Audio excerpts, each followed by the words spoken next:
ಪ್ರಿಯ ನಿರೀಕ್ಷಕರೇ, ನಮಸ್ಕಾರ. ಬೀರ್ಬಲ್ನ ವಿಶೇಷ ಕಾರ್ಯಕ್ರಮಕ್ಕೆ ಆತ್ಮೀಯವಾದ ಸ್ವಾಗತ. ವೀಕ್ಷಕರೇ, ಶಬರಿಮಲೆ ದೇವಸ್ಥಾನದ ಕದ್ದ ಚಿನ್ನ ಸೋನಿಯಾ ಗಾಂಧಿ ಅವರ ಮನೆಯಲ್ಲಿದೆಯಾ? ವೈರಲ್ ಆಗ್ತಿರೋ ಫೋಟೋದ ಅಸಲಿಯತ್ತೇನು? ರಾಹುಲ್ ಗಾಂಧಿ ಅವರು ಅಯ್ಯಪ್ಪ ಸ್ವಾಮಿಯ ಬಂಗಾರದ ಬಗ್ಗೆ ಬಾಯಿ ಬಿಟ್ಟಂತಹ ರಹಸ್ಯ ಏನು? ಕೇರಳದ ರಾಜಕೀಯದಲ್ಲಿ ಒಂದು ದೊಡ್ಡ ಟ್ವಿಸ್ಟ್ ಕೊಡ್ತಿರುವಂತಹ ಪ್ರಕರಣದ ಬಗ್ಗೆ ತುಂಬ ಮಾತಾಡೋದಕ್ಕಿದೆ. ವಿಡಿಯೋವನ್ನು ಕೊನೆವರೆಗೂ ಮಿಸ್ ಮಾಡದೆ ನೋಡಿ. ಇನ್ನೂ ಕೂಡ ನಮ್ಮ ಬೀರ್ಬಲ್ ಚಾನಲನ್ನು ಸಬ್ಸ್ಕ್ರೈಬ್ ಮಾಡಿಲ್ಲ ಅಂದರೆ ಈ ಕೂಡಲೇ ಸಬ್ಸ್ಕ್ರೈಬ್ ಮಾಡಿ ಹಾಗೂ ಬೆಲ್ ಐಕಾನನ್ನು ಕ್ಲಿಕ್ ಮಾಡಿ. ವೀಕ್ಷಕರೇ, ಸುಮಾರು 1-2 ತಿಂಗಳ ಹಿಂದೆ ದೇವರ ನಾಡು ಕೇರಳದಲ್ಲಿ ನಿಂತ್ಕೊಂಡು ಮೋದಿಜಿಯವರು ಒಂದು ಖಡಕ್ ಮೆಸೇಜನ್ನು ಕೊಟ್ಟಿದ್ರು. ನೆನಪಿದೆಯಾ? एनडीए सरकार ने सबरीमला मंदिर की परंपराओं को नुकसान पहुंचाने में कोई कसर नहीं छोड़ी है. अब यहां गोल्ड के चोरी होने की खबरें आ रही है. मंदिर में से, भगवान के पास से गोल्ड की चोरी, सोने की चोरी. मैं एक बात स्पष्ट कहना चाहता हूं, यहां बीजेपी सरकार बनते ही आरोपों की पूरी जांच होगी और दोषियों की जगह जेल में होगी. और ये मोदी की गारंटी है. ಭಕ್ತರ ಆಸ್ತಿಯೊಂದಿಗೆ ಆಟವಾಡಿದ ಯಾರನ್ನೂ ಕೂಡ ಬಿಡೋದಿಲ್ಲ. ತಪ್ಪಿತಸ್ಥರಿಗೆ ತಕ್ಕ ಶಿಕ್ಷೆ ಆಗೋದು ಖಚಿತ. ಶಬರಿಮಲೆಯ ದೇವಸ್ಥಾನದಲ್ಲಿ ಕಳ್ಳತನವಾದ ಚಿನ್ನದ ಬಗ್ಗೆ ಮೋದಿಜಿ ಹೇಳಿದಂತಹ ಮಾತಿದು. ಈಗ ಇಂಟ್ರೆಸ್ಟಿಂಗ್ ಏನಂದ್ರೆ, ಈ ಕೇಸು ಸೋನಿಯಾ ಗಾಂಧಿ ಅವರ ಮನೆ ಬಾಗಿಲಿಗೆ ಹೋಗಿ ನಿಂತಿದ್ದು ಹೇಗೆ ಅನ್ನೋದು. ರಾಹುಲ್ ಗಾಂಧಿ ಅವರು ಈ ವಿಷಯದಲ್ಲಿ ಪ್ರಧಾನಿ ಮೋದಿ ಅವರ ಮೇಲೆ ಮಾಡಿದ ಆರೋಪ ಏನು ಮತ್ತು ಆ ಆರೋಪಗಳ ಹಿಂದಿರುವ ಅಸಲಿ ಸತ್ಯ ಏನು, ಇದೆಲ್ಲವೂ ನಿಮಗೆ ಅರ್ಥ ಆಗಬೇಕು ಅಂದರೆ ಮೊದಲು ಈ ಪ್ರಕರಣ ಏನು ಅಂತ ತಿಳ್ಕೊಳ್ಳೇಬೇಕು. ವೀಕ್ಷಕರೇ, ಆ ಚಿನ್ನ ಮಿಸ್ಸಿಂಗ್ ಆಗಿದ್ದ ಕಥೆಯಂತೂ ಸಿನಿಮಾ ಕಥೆ ಇದ್ದಂಗಿದೆ ನೋಡಿ. 1998ರಲ್ಲಿ UB ಗ್ರೂಪ್ಸ್ನ ಅಧ್ಯಕ್ಷರಾಗಿದ್ದ ವಿಜಯ್ ಮಲ್ಯ ಅವರು ಶಬರಿಮಲೆಗೆ ದಾನವಾಗಿ ಚಿನ್ನವನ್ನು ನೀಡೋದಕ್ಕೆ ಮುಂದಾಗ್ತಾರೆ. 30 kgಯಷ್ಟು ತೂಕದ 24 ಕ್ಯಾರೆಟ್ ಪ್ಯೂರ್ ಗೋಲ್ಡನ್ನು ವಿದೇಶದಿಂದ ತರಿಸ್ಕೊಂಡು ಶಬರಿಮಲೆಗೆ ದಾನವಾಗಿ ನೀಡ್ತಾರೆ. ಜೊತೆಗೆ 1900 kg ತಾಮ್ರವನ್ನು ಕೂಡ ಕೊಡ್ತಾರೆ. ಅದನ್ನು TDP ಪ್ರವೇಶ ದ್ವಾರದಲ್ಲಿ ದ್ವಾರಪಾಲಕರಿಗೆ ಚಿನ್ನದ ಲೇಪನಕ್ಕೆ ಅಂತ ಬಳಸ್ಕೊಳ್ಳುತ್ತೆ. 2019ರಲ್ಲಿ ಶಬರಿಮಲೆಯಲ್ಲಿರುವಂತಹ ಈ ಅಯ್ಯಪ್ಪ ಸ್ವಾಮಿ ದೇವಸ್ಥಾನದ ಗರ್ಭಗುಡಿಯ ದ್ವಾರಗಳಿಗೆ ಹಾಗೂ ಆ ದ್ವಾರದ ಅಕ್ಕಪಕ್ಕದಲ್ಲಿರುವಂತಹ 2 ದ್ವಾರಪಾಲಕರ ಮೂರ್ತಿಗಳಿಗೆ ಹೊದಿಸಿದ್ದಂತಹ ಚಿನ್ನದ ಕೌಚುಗಳಿಗೆ ಚಿನ್ನದ ಮರುಲೇಪನ ಮಾಡೋದಕ್ಕೆ ಅಂತ ಆಡಳಿತ ಮಂಡಳಿ ನಿರ್ಧಾರ ಮಾಡುತ್ತೆ. ಈ ಕೆಲಸಕ್ಕೆ ಚೆನ್ನೈ ಮೂಲದ ಕಂಪನಿಯೊಂದಕ್ಕೆ ಗುತ್ತಿಗೆ ಕೂಡ ಕೊಡಲಾಗುತ್ತೆ. ಆ ಕಂಪನಿಯ ಹೆಸರೇ ಸ್ಮಾರ್ಟ್ ಕ್ರಿಯೇಷನ್ಸ್. ಆ ಕಂಪನಿಯ ಮಾಲೀಕ ಉನ್ನಿಕೃಷ್ಣನ್ ಪೊಟ್ಟಿ.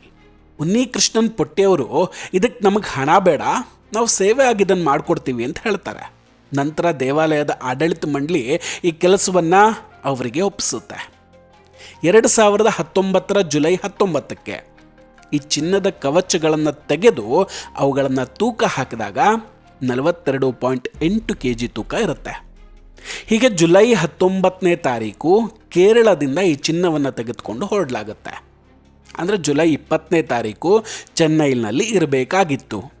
ಆದರೆ ವಿಚಿತ್ರ ಏನಂದರೆ 39 ದಿನಗಳ ನಂತರ ಚೆನ್ನೈನಲ್ಲಿರುವಂತಹ ಸ್ಮಾರ್ಟ್ ಕ್ರಿಯೇಷನ್ಸ್ ವರ್ಕ್ಶಾಪ್ಗೆ ಈ ಚಿನ್ನ ತಲುಪುತ್ತೆ.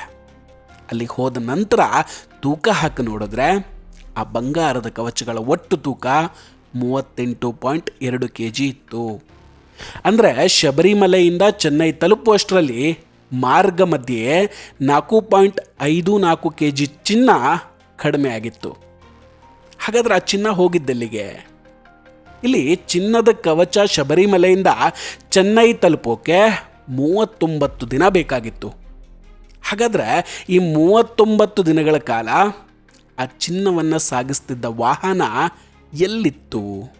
ಈ 39 ದಿನಗಳಲ್ಲಿ ಬೆಂಗಳೂರು ಸೇರಿದಂಗೆ ಅನೇಕ ಕಡೆಗೆ ಅದನ್ನು ಕೊಂಡೊಯ್ಯಲಾಗಿರುತ್ತೆ. ಮೊದಲು ಕೇರಳದ ಕೊಟ್ಟಾಯಂನ ದೇವಸ್ಥಾನ, ಅದಾದಮೇಲೆ ಅಲ್ಲಿಂದ ಆಂಧ್ರ ಪ್ರದೇಶಕ್ಕೆ ಕೂಡ ತೆಗೆದುಕೊಂಡು ಹೋಗ್ತಾರೆ. ಬಳಿಕ ಬೆಂಗಳೂರಿನ ಶ್ರೀರಾಂಪುರದಲ್ಲಿರುವಂತಹ ಅಯ್ಯಪ್ಪ ಸ್ವಾಮಿ ದೇವಸ್ಥಾನಕ್ಕೆ ತೆಗೆದುಕೊಂಡು ಬಂದಿದ್ದರು. ಇನ್ನೊಂದು ಇಂಟ್ರೆಸ್ಟಿಂಗ್ ಏನಂದರೆ, ಬೆಂಗಳೂರಿಂದ ಈ ಚಿನ್ನವನ್ನು ಮಲಯಾಳಂ ನಟ ಜಯರಾಮ್ ಅವರ ಚೆನ್ನೈ ನಿವಾಸಕ್ಕೆ ಕೂಡ ತೆಗೆದುಕೊಂಡು ಹೋಗಿದ್ರು. ನಟ ಜಯರಾಮ್ ಅಂದರೆ ಯಾರು ಗೊತ್ತಾಯ್ತಾ? ಕಾಂತಾರ ಚಾಪ್ಟರ್ 1 ಸಿನಿಮಾದಲ್ಲಿ ರಾಜನ ಪಾತ್ರದಲ್ಲಿ ಕಾಣಿಸ್ಕೊಂಡಿದ್ರಲ್ಲ ಅವರೇ. ಚೆನ್ನೈನಲ್ಲಿ ಅವರದ್ದೊಂದು ಬೃಹತ್ ಬಂಗ್ಲೆ ಇದೆ. ಅಲ್ಲಿ 2019ರಲ್ಲಿ ಒಂದು ದೊಡ್ಡ ಮಟ್ಟದ ಪೂಜೆಯನ್ನು ಇಟ್ಕೊಳ್ಳಲಾಗಿತ್ತು. ಆ ಪೂಜೆಗೆ ಈ ಚಿನ್ನದ ಕವಚಗಳನ್ನು ಇರಿಸಲಾಗಿತ್ತು ಅಂತಲೂ ಹೇಳಲಾಗುತ್ತೆ. ಈ ಪೂಜೆ ನಂತರ ಆ ಚಿನ್ನದ ಕವಚಗಳನ್ನು ನೇರವಾಗಿ ಸ್ಮಾರ್ಟ್ ಕ್ರಿಯೇಷನ್ಸ್ ಕಂಪನಿ ವರ್ಕ್ಶಾಪ್ಗೆ ಕಳಿಸಲಾಗುತ್ತೆ. ಅಲ್ಲಿ ಆ ಒಟ್ಟು ಚಿನ್ನದ ಕವಚಗಳನ್ನು ತೂಕ ಹಾಕಿದಾಗಲೇ ಗೊತ್ತಾಗಿದ್ದು ಅಲ್ಲಿರೋದು ಬರೀ 38.25 kg ಚಿನ್ನ ಅಂತ. ಅಂದರೆ 4.52 kg ಚಿನ್ನ ನಾಪತ್ತೆಯಾಗಿತ್ತು.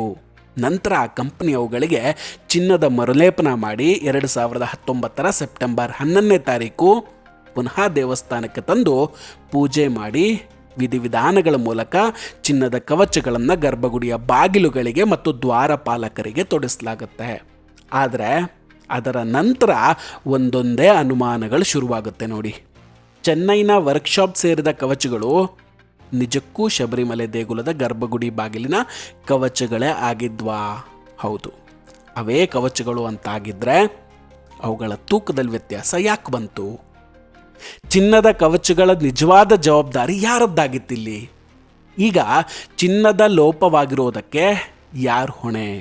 ದೇವಸ್ಥಾನದಿಂದ ಹೋಗುವಾಗ ಚಿನ್ನದ ಕವಚಗಳಾಗಿ ಹೋಗಿದ್ವು.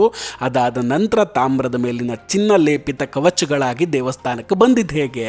ಈ ಬಗ್ಗೆ ವಿಷಯಗಳು ಹೊರಗೆ ಬಂದಾಗ ಕೇರಳದಲ್ಲಿ ಭಕ್ತರಿಂದ ತುಂಬ ದೊಡ್ಡ ಗಲಾಟೆ ಆಗುತ್ತೆ. ರಾಜಕೀಯ ಗದ್ದಲಗಳು ನಡೆಯುತ್ತೆ.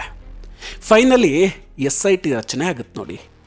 ಪ್ರಕರಣದಲ್ಲಿ ಸ್ಮಾರ್ಟ್ ಕ್ರಿಯೇಷನ್ಸ್ ಕಂಪನಿಯ ಮಾಲೀಕ ಉನ್ನಿಕೃಷ್ಣನ್ ಪೊಟ್ಟಿಯನ್ನು ಆರೋಪಿ ಮಾಡಲಾಗುತ್ತೆ. ಜೊತೆಗೆ ಬಳ್ಳಾರಿ ಮೂಲದ ಚಿನ್ನದ ವ್ಯಾಪಾರಿ ಗೋವರ್ಧನ್ ಅನ್ನೋರನ್ನು ಕೂಡ ಪೊಲೀಸರು ಅರೆಸ್ಟ್ ಮಾಡ್ತಾರೆ. ಬಳ್ಳಾರಿಯ ರುದ್ಧಮ್ ಅನ್ನೋ ಬಂಗಾರದ ಅಂಗಡಿ ಮೇಲೆ ಕೂಡ ದಾಳಿ ನಡೆಸ್ತಾರೆ. ಈ ತನಿಖೆಯಲ್ಲಿ ವಿಶೇಷ ಏನಂದರೆ, ಇಸ್ರೋ ವಿಜ್ಞಾನಿಗಳ ಸಹಾಯವನ್ನು ಕೂಡ ಪಡೆಯಲಾಗಿತ್ತು. ತಾಂತ್ರಿಕ ತನಿಖೆ ನಂತರ ತಾಮ್ರದ ಶೀಟ್ನಿಂದ ಚಿನ್ನದ ಲೇಪನ ನಾಪತ್ತೆಯಾಗಿರೋದು ನಿಜ ಅನ್ನೋದನ್ನು ವಿಜ್ಞಾನಿಗಳು ಕೂಡ ಕನ್ಫರ್ಮ್ ಮಾಡ್ತಾರೆ.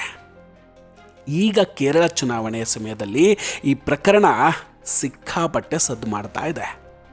ಕೇರಳದ ಚುನಾವಣಾ ಪ್ರಚಾರದ ಸಂದರ್ಭದಲ್ಲಿ ರಾಹುಲ್ ಗಾಂಧಿ ಅವರು ಪ್ರಧಾನಿ ಮೋದಿ ವಿರುದ್ಧ ವಾಗ್ದಾಳಿಯನ್ನು ನಡೆಸ್ತಾರೆ. Wherever Mr. Narendra Modi goes, he gives long speeches about temples, God, religion. But when CPM leaders steal from one of Kerala's biggest temples, when they steal the gold and replace it with brass, when they insult the temple, when nothing is done to the people who steal the gold. Rahul Gandhi ಅವರು ಏನು ಹೇಳ್ತಾರೆ ಗೊತ್ತಾ? ಪ್ರಧಾನಿ ಮೋದಿ ಅವರು ಕೇರಳಕ್ಕೆ ಬಂದಿದ್ದಾರೆ. ಅವರು ಎಲ್ಲೇ ಹೋದರೂ ಕೂಡ ಧರ್ಮ ಮತ್ತು ದೇವಸ್ಥಾನಗಳ ಬಗ್ಗೆ ಮಾತಾಡ್ತಾರೆ. ಆದರೆ ಶಬರಿಮಲೆಯಲ್ಲಿ ಅಯ್ಯಪ್ಪ ಸ್ವಾಮಿಯ ಚಿನ್ನವನ್ನು ಎಡಪಂಥೀಯ ನಾಯಕರು ಕದ್ದು ಅದರ ಜಾಗದಲ್ಲಿ ತಾಮ್ರವನ್ನು ಇಟ್ಟಿದ್ರೂ ಕೂಡ ಮೋದಿಯವರು ಈ ಬಗ್ಗೆ ಮೌನವಾಗಿದ್ದಾರೆ. ಯಾಕೆ ಅಂತ ಕೇಳ್ತಾರೆ. ಮೋದಿಜಿ ಪಿಣರಾಯಿ ವಿಜಯನ್ ಅವರ ಸರ್ಕಾರದ ಜೊತೆ ಕೈ ಜೋಡಿಸಿದ್ದಾರೆ, ಹೀಗಾಗಿ ಮಾತಾಡ್ತಿಲ್ಲ ಅಂತ ರಾಹುಲ್ ಗಾಂಧಿ ಅವರು ಆರೋಪ ಮಾಡ್ತಾರೆ. ಆದರೆ ಇಲ್ಲಿ ಗಮನಿಸಬೇಕಾದ ಅಂಶ ಏನಂದರೆ, ರಾಹುಲ್ ಗಾಂಧಿ ಅವರು ಈ ಆರೋಪವನ್ನು ಮಾಡಿದ್ದು 2026 ಮಾರ್ಚ್ 30ನೇ ತಾರೀಕು. ಆದರೆ ಸತ್ಯ ಏನಂದರೆ, ಇದಕ್ಕಿಂತ 2 ತಿಂಗಳ ಮೊದಲೇ ಅಂದರೆ 2026 ಜನವರಿ 23ನೇ ತಾರೀಕು ತಿರುವನಂತಪುರದಲ್ಲಿ ನಡೆದಂತಹ ಸಾರ್ವಜನಿಕ ಸಭೆಯಲ್ಲಿ ಪ್ರಧಾನಿ ಮೋದಿ ಅವರು ಶಬರಿಮಲೆ ಚಿನ್ನದ ಕಳ್ಳತನದ ಬಗ್ಗೆ ಧ್ವನಿಯನ್ನು ಎತ್ತಿದ್ರು. ಈಗ ಇನ್ನೊಂದು ಸ್ಫೋಟಕ ವಿಷಯ ಏನಂದರೆ, ಮಮತಾ ಕಾಳೆ BJP ನಾಯಕಿ, ಇವರು ಒಂದು ದೊಡ್ಡ ಆರೋಪ ಮಾಡ್ತಾ ಇದ್ದಾರೆ. ಶಬರಿಮಲೆಯ ಚಿನ್ನ ಸೋನಿಯಾ ಗಾಂಧಿ ಅವರ ಮನೆಯಲ್ಲಿದೆಯಾ ಅಂತ ಟ್ವೀಟ್ ಮೂಲಕ ಹೇಳ್ತಾರೆ. ರಾಹುಲ್ ಗಾಂಧಿ ಅವರು ಹಾಗಾದರೆ ಈಗ ಸೋನಿಯಾ ಗಾಂಧಿ ಅವ್ರ ಮನೆಯಲ್ಲಿ ಶಬರಿಮಲೆಯ ಚಿನ್ನವನ್ನು ಹುಡುಕ್ತಾರಾ ಅಂತ. ಮಮತಾ ಕಾಳೆ ಅವರು ಈ ಆರೋಪ ಮಾಡೋದಕ್ಕೆ ಕಾರಣವೇ ಈ ಫೋಟೋಗಳು. ಪ್ರಕರಣದ ಮುಖ್ಯ ಆರೋಪಿ ಉನ್ನಿಕೃಷ್ಣನ್ ಪೊಟ್ಟಿಯವರು ಸೋನಿಯಾ ಗಾಂಧಿ ಅವರ ಜೊತೆ ಅವರ ನಿವಾಸದಲ್ಲೇ ತೆಗೆಸ್ಕೊಂಡಿರುವಂತಹ ಈ ಫೋಟೋ. ಈ ವಿವಾದಕ್ಕೆ ಮತ್ತಷ್ಟು ತುಪ್ಪ ಸುರಿದಿದ್ದು ಕೇರಳದ ಶಿಕ್ಷಣ ಸಚಿವ ವಿ ಶಿವನ್ಕುಟ್ಟಿ ಅವರ ಹೇಳಿಕೆ. 2023 ಜನವರಿ 27ನೇ ತಾರೀಕು ವಿಧಾನಸಭೆಯಲ್ಲಿ ಮಾತಾಡಿದಂತಹ ಶಿವನ್ಕುಟ್ಟಿ ಅವರು ಹೇಳ್ತಾರೆ, ಶಬರಿಮಲೆ ಚಿನ್ನದ ಕಳ್ಳತನ ಪ್ರಕರಣದಲ್ಲಿ ಕಾಂಗ್ರೆಸ್ನ ನಾಯಕಿಯಾದಂತಹ ಸೋನಿಯಾ ಗಾಂಧಿ ಅವರನ್ನು ವಿಚಾರಣೆ ಮಾಡಬೇಕು ಅಂತ. ಮುಖ್ಯ ಆರೋಪಿ ಸೋನಿಯಾ ಗಾಂಧಿ ಅವರನ್ನು ಅವರ ನಿವಾಸದಲ್ಲಿ ಭೇಟಿಯಾಗಿದ್ದು ಒಂದು ಆಳವಾದ ಸಂಚಿನ ಭಾಗವಾಗಿದೆ ಅಂತ ಆರೋಪ ಕೂಡ ಮಾಡ್ತಾರೆ. ಈಗ ಇದೇ ವಿಷಯವನ್ನು ಮಮತಾ ಕಾಳೆ ಅವರು ಉಲ್ಲೇಖ ಮಾಡಿದ್ದು. ಸೋನಿಯಾ ಗಾಂಧಿ ಅವರ ಮನೆಯಲ್ಲಿ ತನಿಖೆ ನಡೆದ್ರೆ ಮಾತ್ರ ಕಳುವಾದ 4.5 ಕಿಲೋ KG ಚಿನ್ನ ಎಲ್ಲಿದೆ ಅಂತ ಪತ್ತೆ ಆಗುತ್ತೆ ಅಂತ ಅವ್ರು ಹೇಳ್ತಾ ಇದ್ದಾರೆ. ಒಟ್ಟಿನಲ್ಲಿ ಈ ಇಡೀ ಘಟನೆಯನ್ನು ನೋಡಿದ್ರೆ ಕೆಲವು ವಿಷಯಗಳು ಸ್ಪಷ್ಟವಾಗುತ್ತೆ. ಒಂದೆಡೆ ರಾಹುಲ್ ಗಾಂಧಿ ಅವರು ಪ್ರಧಾನಿ ನರೇಂದ್ರ ಮೋದಿ ಅವರ ಬಗ್ಗೆ ಮಾತಾಡ್ತಿಲ್ಲ ಅಂತ ಆರೋಪಿಸ್ತಾ ಇದ್ದಾರೆ. ಆದರೆ ದಾಖಲೆಗಳ ಪ್ರಕಾರ ಮೋದಿ ಅವರಿಗಾಗಲೇ ಆರೋಪಿಗಳಿಗೆ ಎಚ್ಚರಿಕೆಯನ್ನು ಕೂಡ ಕೊಟ್ಟಿದ್ದಾರೆ. ಈಗ ಸಹಸ್ರಾರು ಭಕ್ತರ ಪ್ರಶ್ನೆ ಇಷ್ಟೇ, ಅಯ್ಯಪ್ಪ ಸ್ವಾಮಿಯ ಭಕ್ತರ ಆಸ್ತಿಯೊಂದಿಗೆ ಆಟ ಆಡಿದವ್ರು ಯಾರು? ಆ 4.5 KG ಚಿನ್ನ ನಿಜವಾಗಿಯೂ ಎಲ್ಲಿ ಹೋಯಿತು? ಅದು ಸೋನಿಯಾ ಗಾಂಧಿ ಅವ್ರ ಮನೆ ತಲುಪಿದೆಯಾ ಅಥವಾ ಇದರ ಹಿಂದೆ ಬೇರೆ ಯಾವುದಾದ್ರೂ ಶಕ್ತಿಗಳಿದೆಯಾ? ಇದರ ಬಗ್ಗೆ ಸಮಗ್ರವಾದ ತನಿಖೆ ಮಾಡಿದ್ರೆ ಮಾತ್ರ ಸತ್ಯ ಏನು ಅನ್ನೋದು ಗೊತ್ತಾಗುತ್ತೆ. ಪ್ರಧಾನಿ ಮೋದಿ ಅವರು ಹೇಳಿದಂತೆ BJP ಸರ್ಕಾರ ಕೇರಳದಲ್ಲಿ ಅಧಿಕಾರಕ್ಕೆ ಬಂದರೆ ಈ ರಹಸ್ಯ ಬಯಲಾಗಲಿದೆಯಾ? ಕಾದು ನೋಡಬೇಕೆಲ್ಲವನ್ನು ಕೂಡ. ಈ ಇಡೀ ಪ್ರಕರಣದ ಬಗ್ಗೆ ವೀಕ್ಷಕರೇ ನಿಮ್ಮ ಅಭಿಪ್ರಾಯ ಏನು? ಸೋನಿಯಾ ಗಾಂಧಿ ಅವರ ವಿಚಾರಣೆ ಆಗಬೇಕಾ? ದಯವಿಟ್ಟು ಕಮೆಂಟ್ ಮಾಡಿ ತಿಳಿಸಿ. ವಿಡಿಯೋ ಇಷ್ಟ ಆಗಿದ್ದರೆ ಲೈಕ್ ಮಾಡಿ ಹಾಗೂ ಶೇರ್ ಮಾಡಿ. ಇನ್ನೂ ಕೂಡ ನಮ್ಮ ಬೀರ್ಬಲ್ ಚಾನಲನ್ನು ಸಬ್ಸ್ಕ್ರೈಬ್ ಮಾಡಿಲ್ಲ ಅಂದರೆ ಈ ಕೂಡಲೇ ದಯವಿಟ್ಟು ಸಬ್ಸ್ಕ್ರೈಬ್ ಮಾಡಿ ಹಾಗೂ ಬೆಲ್ ಐಕಾನನ್ನು ಕ್ಲಿಕ್ ಮಾಡಿ. ನಮಸ್ಕಾರ, ಟೇಕ್ ಕೇರ್ ಆ್ಯಂಡ್ ಬಾಯ್ ಬಾಯ್. ಮತ್ತೆ ಭೇಟಿಯಾಗೋಣ. ಜೈ ಹಿಂದ್.